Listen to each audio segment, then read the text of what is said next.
Buddhism failed miserably. You go and ask those monks, Buddhist monks, you ask them, why are you leaving the world and living in absolute isolation? You leave everything.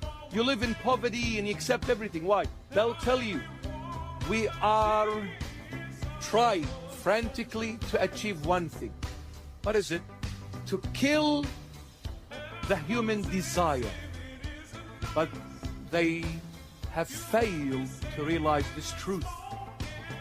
They have failed.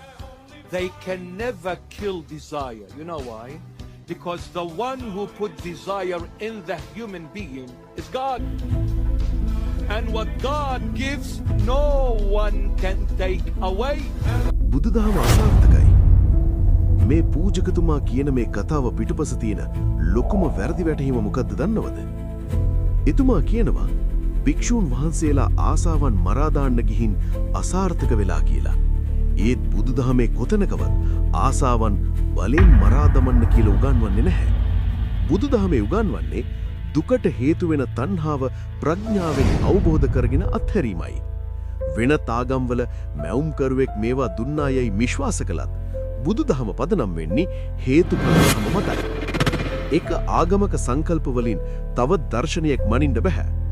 අවබෝධයෙන් අත්හැරීම කියන්නේ පරාජයක් නෙවෙයි, නිදහස් වීමක්. ඒ පිළිබඳව ධම්මචක්කප්පවත්තන සූත්‍රය, මහා නිදාන සූත්‍රය, පටිච්ච සමුප්පාද දේශනාව, අලගද්දූපම සූත්‍රය වැනි සූත්‍ර ගණනාවක දේශනා කොට වදාළිය.